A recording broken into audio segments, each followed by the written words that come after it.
I stood in my brother Logan's driveway, gripping the soggy envelope he'd just slapped out of my hands.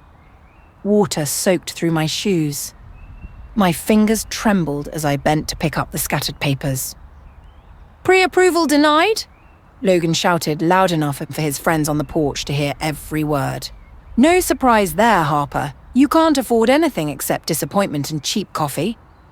Laughter exploded behind him. 3 of his buddies doubled over, slapping their knees like he'd told the funniest joke they'd ever heard. My stomach twisted into knots. My jaw trembled despite my best efforts to keep it steady. Logan's eyes glowed with satisfaction as he watched me struggle to gather the wet documents. I didn't say a word, not one. But standing there in that driveway, rain pouring down my face, mixing with tears I refused to acknowledge, something inside me shifted. That was the exact moment I decided I'd never let him humiliate me again. Never. I turned away slowly, clutching the ruined papers against my chest. The decision was forming silently in my mind with each step I took toward my car. My car door slammed behind me as thunder cracked overhead. I sat there for a moment, hands shaking on the steering wheel, watching rain blur the windshield. My name is Harper Dalton, and I'd just been publicly mocked by my own brother for being broke. This wasn't the first time, not even close. This had been years of digs, taunts and sabotage disguised as jokes. Family dinners where he'd comment on my discount store clothes. Holidays where he'd ask loudly if I needed money for gas to get home. Birthday parties where he'd gift me scratch-off lottery tickets with a smirk, saying maybe luck would help since hard work clearly wasn't. But tonight was different. Tonight he'd crossed a line I didn't even know existed until he stepped over it. He'd taken something private, something hopeful, and turned it into public entertainment. He'd weaponized my dream against me in front of strangers. I started the engine, wipers clearing the glass in rhythmic sweeps. The real story didn't begin in that driveway, though. It began 2 months earlier, on a sunny afternoon that felt like possibility itself. I stood in the living room of the first house I'd ever dreamed of owning. Sunlight poured through wide windows, making dust particles dance in the air like tiny stars. The hardwood floors creaked like old piano keys under my feet. Everything smelled like fresh paint. And new beginnings. "It fits you," the realtor smiled warmly, watching me touch the windowsill with careful fingers. "I can tell when someone's found their place. This is yours." She was right. It did fit me. The cozy kitchen with blue tile backsplash, the reading nook in the corner with built-in shelves, the small backyard with a magnolia tree already in bloom. It felt like hope had been poured into architectural form and waited 28 years just for me to find it. I took photos, made notes, calculated numbers until my calculator app overheated. The price was at the very edge of what I might afford with perfect credit and a miracle. But it was possible, barely, impossibly possible. That night at Mom's dinner, I couldn't help myself. I mentioned the house, described the windows, the floors, the magnolia tree. Logan sat across from me, fork halfway to his mouth. Something dark flickered in his smile. Logan strutted into my workplace 2 days later, completely uninvited during my lunch break. I was eating a sandwich at the break room table when he appeared in the doorway like he owned the building. He leaned on the counter near where my co-workers sat, his expensive watch catching the fluorescent light. "You, buy a house," he scoffed loudly, making sure everyone within earshot could hear. "Harper, you can't even manage your rent payments. Remember last year when you had to borrow money from Mum?" Heat climbed my neck. My co-workers looked up from their lunches, startled by the confrontation. Marcus stopped mid-bite. Angela's eyes went wide. I felt my face burning as Logan continued his performance. "I'm just being realistic," he said with fake concern dripping from every word. "Someone has to tell you the truth. You're not ready for home ownership. Maybe in 10 years, after you get your life together." He left without waiting for my response, satisfied he'd made his point. The break room fell silent except for the hum of the vending machine. I finished my sandwich mechanically, tasting nothing. But that wasn't even the worst part of what Logan had planned. 2 days later, my lender called. I was at my desk sorting invoices when my phone buzzed with an unfamiliar number. I stepped outside to take it, expecting a routine question about documentation. "Tud, Miss Dalton, we received a concern from a relative claiming you're unreliable with money," the loan officer said carefully. Her tone had shifted from friendly to cautious. "Someone called saying you have gambling debts and frequently borrow money from family members." I froze on the sidewalk. Cars passed, people walked by. Everything moved in slow motion while my brain tried to process what I'd just heard. "That's completely false," I managed to say. "I've never gambled in my life. I've never borrowed money except once for a car repair, which I paid back immediately." But the damage was done. I could hear it in her voice. Seeds of doubt had been planted, and my application now had a question mark hovering over it. She promised to investigate, but her enthusiasm had vanished. After I hung up, I stood there staring at my phone. I knew that voice. I knew exactly who'd made that call. I could practically hear Logan's smug laugh in the background as he pretended to be a concerned relative just looking out for the bank's interests.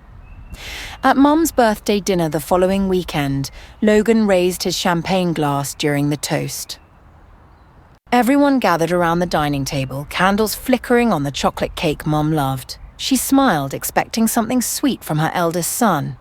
"To Mom," Logan said loudly, then turned his gaze to me with theatrical concern. "And to Harper for trying to buy a house she can't afford. May she learn the valuable lesson of living within her means." Everyone laughed.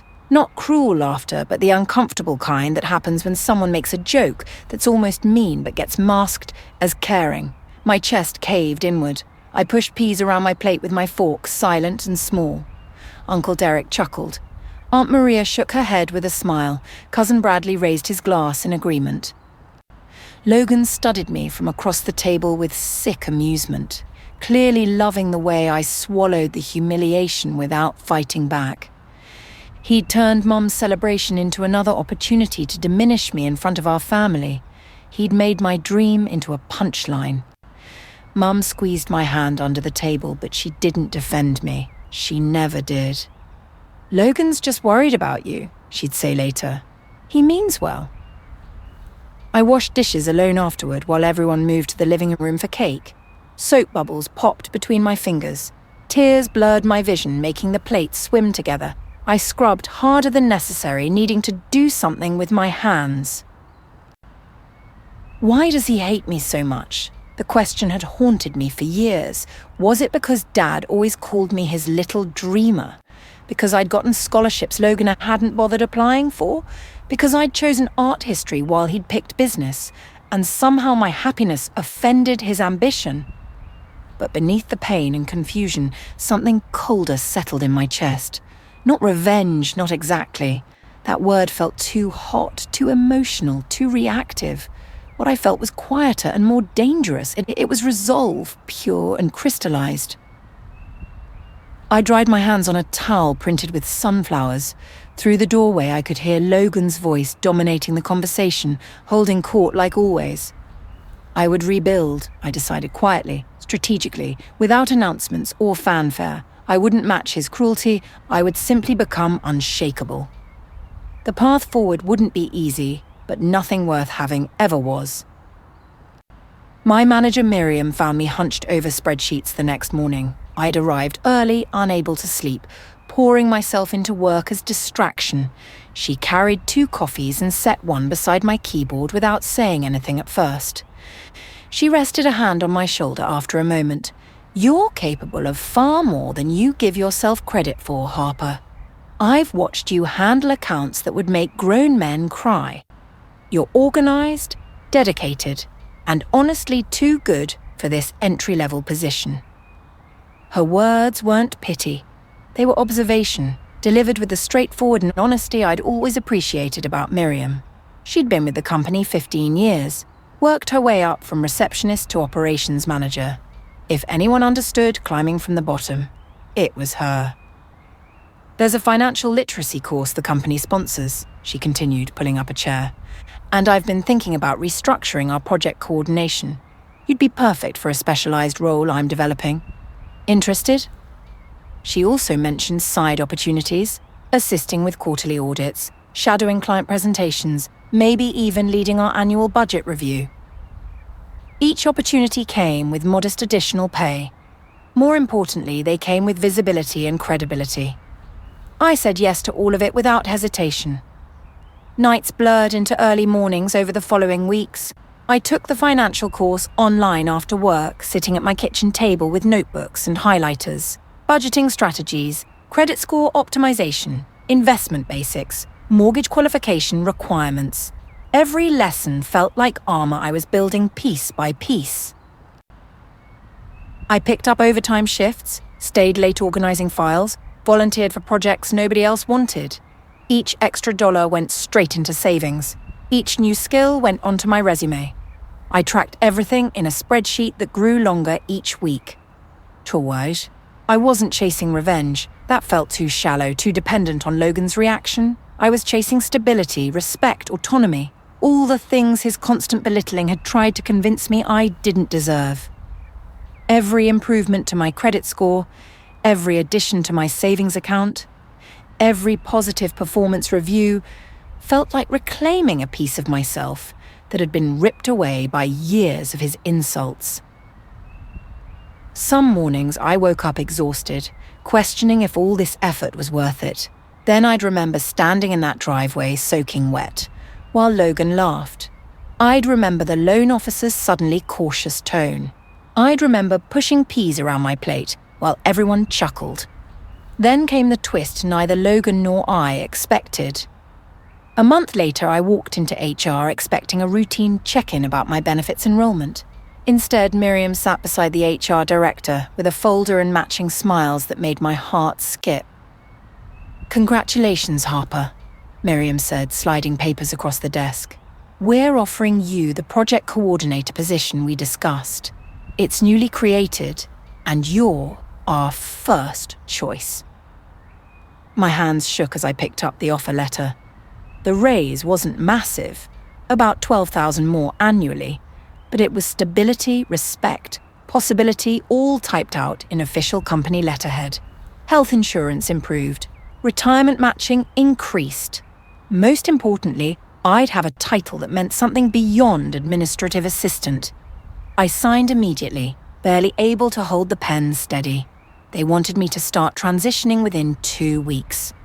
Miriam hugged me after the HR director left, whispering that I'd earned every bit of it through hard work, not luck. Walking back to my desk felt like floating. I wanted to call someone, celebrate, shout from the rooftop, but I kept quiet, savoring the moment privately. Logan found out within hours anyway. News travels fast in families, especially when Mum can't keep secrets. He cornered me in Mum's kitchen that same weekend. I'd stopped by to drop off groceries, trying to slip in and out quickly, but Logan's car was already in the driveway, and I knew confrontation was inevitable. "You, promoted? There's no way you earned that," he said, blocking the doorway so I couldn't leave. His voice carried an edge I'd never heard before, something sharp and afraid hiding under the usual arrogance. "Miriam probably just felt sorry for you. Pity promotion." I set down the bag of apples I was holding, looked at him directly for the first time in months without flinching away. His confidence was cracking at the edges. I could see it in how his hands fidgeted, how his jaw clenched too tight. "Logan," I said quietly, "your insecurity isn't my problem. It never was. You've spent years trying to convince me I'm small because you're terrified of how big I could become. But I'm done shrinking to make you comfortable." His face went red. He opened his mouth to say something cutting, something designed to put me back in my place. But I walked past him before he could speak, grabbing my keys from the counter. For the first time ever, I walked away while he was still sputtering. With the promotion came better credit offers and new savings capacity. My mailbox suddenly filled with pre-qualified loan applications. My credit score had jumped 20 points from paying everything early and keeping balances low. Banks that had ignored me before now sent glossy brochures promising competitive rates. I contacted a different lender, one Logan didn't know about, submitted my updated financial information, held my breath for 3 days while they reviewed everything. This time, nobody called with concerns about my reliability. Nobody questioned my stability. The numbers spoke clearly. I kept every detail silent, didn't tell Mom, didn't mention it to co-workers beyond Miriam, didn't post anything on social media. Silence became my strategy and my power, especially around someone who thrived on knowing everyone's business and using it against them. Logan still thought I'd been rejected, still believed his sabotage had worked permanently, still assumed I'd given up on the house dream like he'd always given up when things got difficult. Let him think that. Let him feel secure in his victory. Meanwhile, I was building something he couldn't touch or tarnish or take away. I was becoming the version of myself he'd always tried to prevent. Nade, then fate opened a door I'd thought was closed forever. At 7:12 on a Tuesday morning, I saw the listing while scrolling through real estate apps over coffee. The house. My house. The one with the wide windows and creaking floors and magnolia tree, back on the market after 3 months. My heart slammed against my ribs so hard I thought it might crack through. I set down my mug with shaking hands, read the listing 3 times to make sure I wasn't imagining it. The previous buyers had fallen through.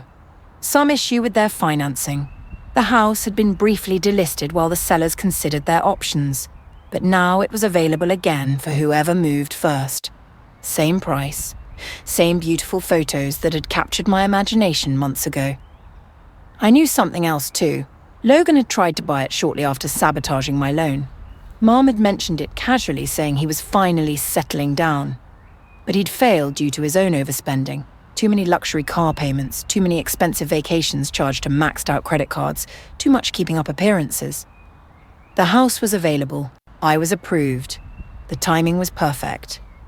I called my lender before my coffee even got cold. "I'm ready to make an offer," I said. "Today." My lender emailed 48 hours later. I was at work when the notification pinged. My hand trembled so badly I almost dropped my phone, pulling it from my pocket. I stepped into the supply closet for privacy before opening the message. "Congratulations, Harper. Your offer has been approved. The sellers accepted this morning, pending inspection and final paperwork. The house is yours." My breath hitched. The supply closet suddenly felt too small and too large at the same time. I read the email again, then a third time.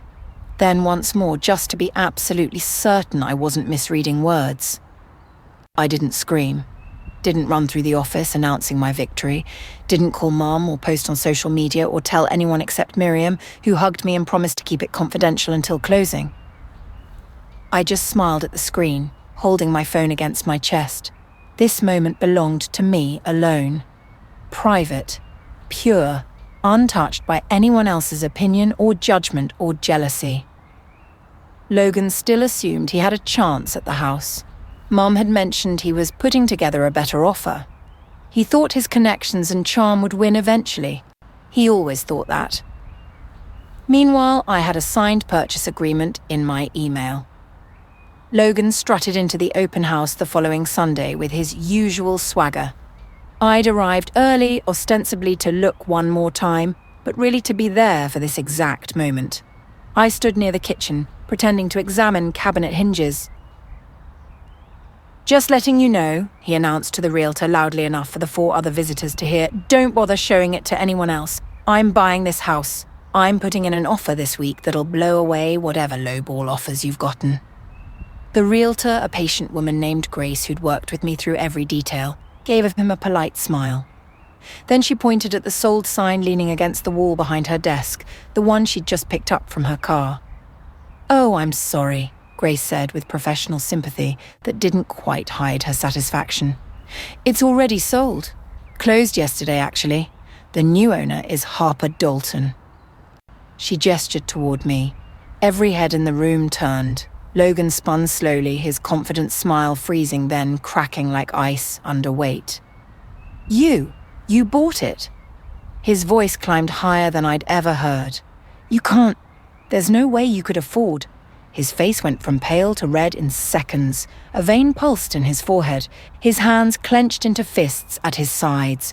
The humiliation he'd loved to inflict on me for years now circled him like vultures sensing wounded prey. "I don't understand," he said, but his voice cracked on the last word.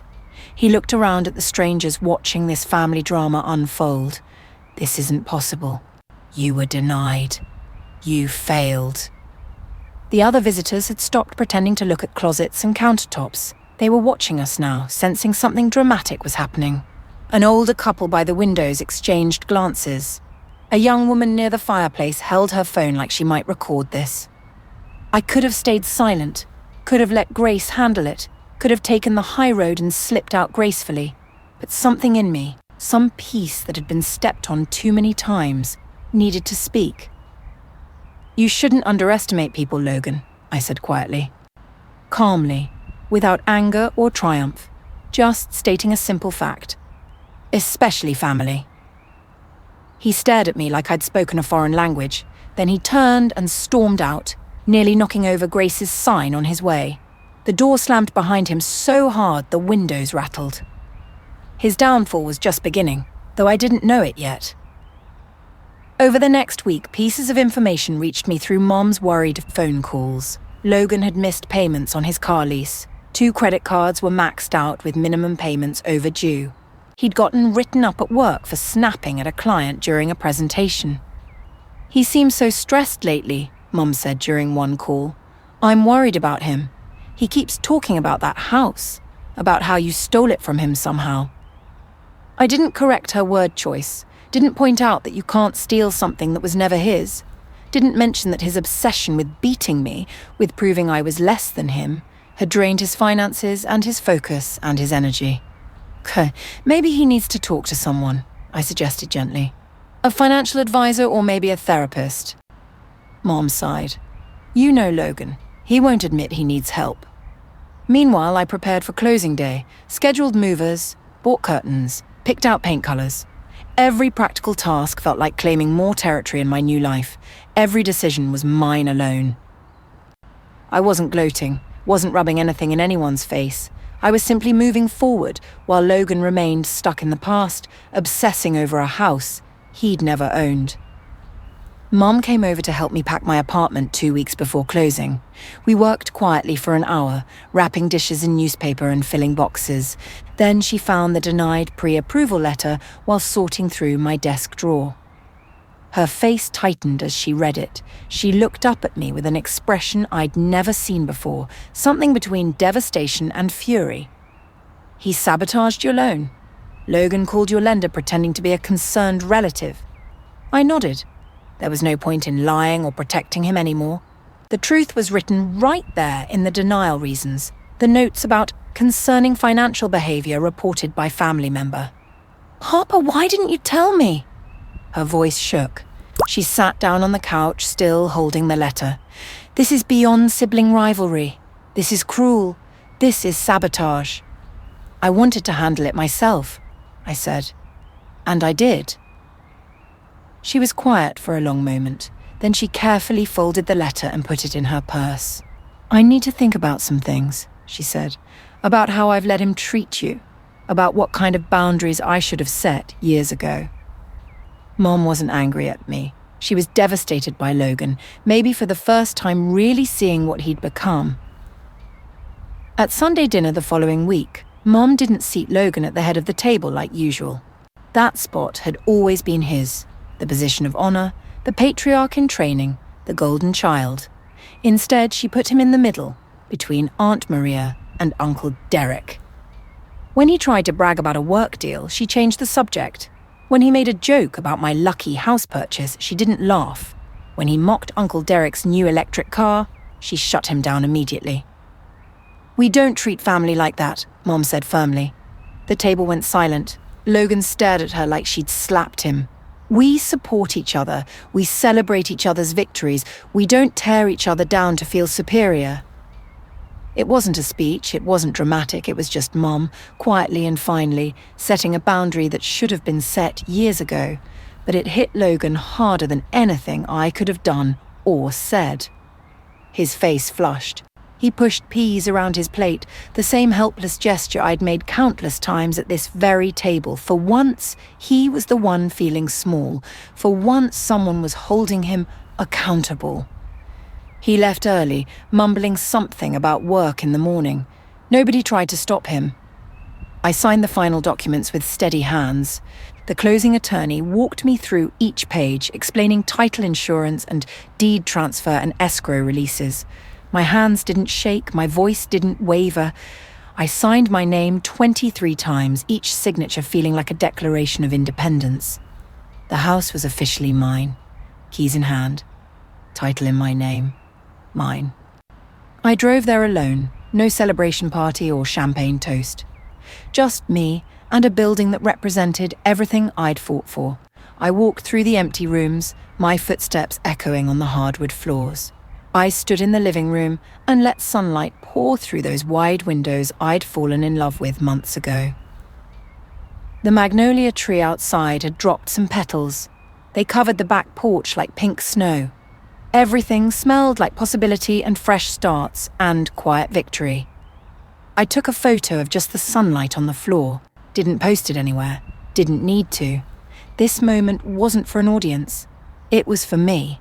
Proof that patience and strategy and self-respect could overcome cruelty and sabotage. Then I heard a car door slam outside. I walked to the front window and saw Logan's SUV parked at the curb.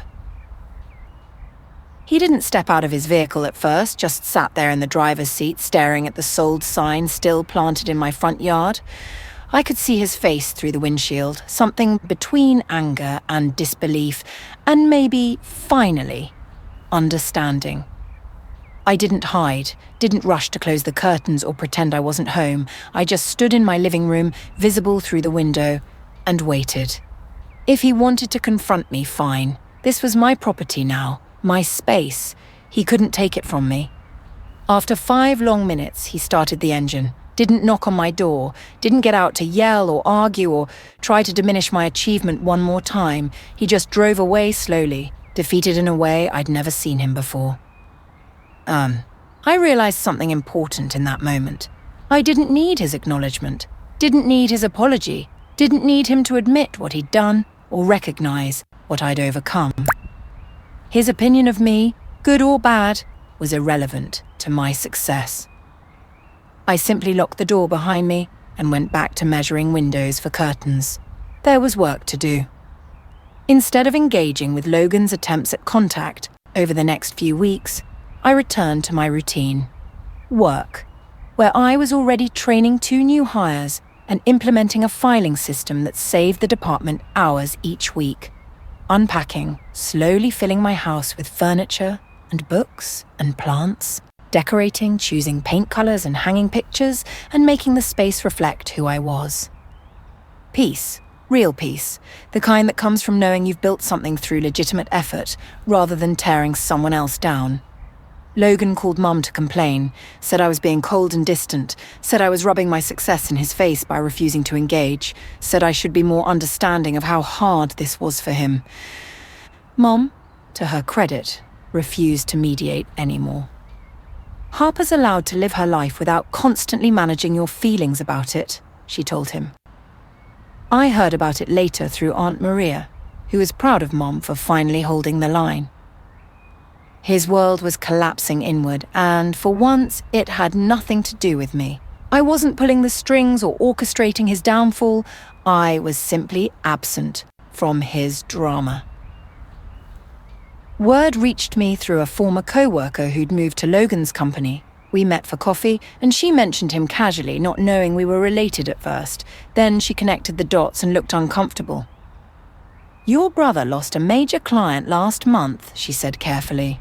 "Showed up late to a presentation, unprepared, and apparently got defensive when they asked basic questions. His boss was there, It was bad. Logan had blamed family stress when confronted, claimed personal issues were affecting his focus. Nobody bought it, according to my former co-worker. His reputation for arrogance had already made people skeptical. This just confirmed what they'd suspected. He was all appearance and no substance. He'd been put on a performance improvement plan, given 60 days to shape up or face termination. The same job he'd bragged about for years, the position he'd claimed proved his superiority, was suddenly in jeopardy. I felt something complicated hearing that news. Not satisfaction exactly, not quite sympathy either. Maybe just sadness that he'd done this to himself by focusing so much energy on bringing me down instead of building himself up.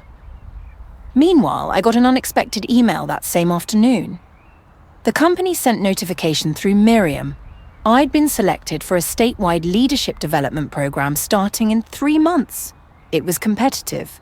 Only 8 people chosen from 300 applicants across all regional offices. The program meant intensive training, mentorship from executives, exposure to high-level strategic planning, and a clear path to management within 2 years. It also meant modest additional compensation, professional development budget, and networking opportunities that could shape my entire career. My chest swelled with disbelief and pride reading the acceptance letter, not because I'd beaten Logan, not because this proved anything to anyone else, but because I finally, truly believed in myself and my capabilities. Miriam hugged me when I showed her the email. "You earned this," she said firmly. "Every bit of it. You've grown so much in the past few months." I had grown, not just professionally but personally. I'd learned that responding to cruelty with patience and strategy was more powerful than matching it with revenge. I'd learned that my worth wasn't determined by someone else's attempt to diminish it. I'd learned that sometimes the best response to sabotage is simply building a life so solid nobody can shake its foundation. One last moment remained, though, one final decision. So, I placed a simple framed quote on my new living room wall, right where sunlight hit it every morning. Black text on cream background, nothing fancy or elaborate. The words were enough. Build a life you don't need to defend. No confrontation with Logan. No gloating phone call. No social media post showing off my success. No contact from him either, actually. He'd stopped trying to reach out after Mum's boundary setting and his own professional troubles consumed his attention. Just peace. Real, earned, solid peace. My brother lost everything through his own arrogance, his obsession with proving himself superior by making me feel inferior. His job was hanging by a thread. His finances were wrecked. His family relationships were strained, all because he'd spent years trying to sabotage someone else instead of building himself. I gained everything through patience, strategy, and self-respect. A house I loved, a career I was proud of, relationships with people who supported rather than diminished me. Most importantly, I gained belief in myself that nobody could take away. Standing in my living room that morning, coffee in hand, sunlight streaming through those wide windows, I realized something profound. There is no revenge greater than living well, quietly on your own terms. No punishment more effective than simply becoming unshakable while chaos swirls around you. I didn't need Logan to fail for me to succeed. I just needed to stop letting his voice define my possibilities. The house was mine, the life was mine, the peace was mine. And that was everything.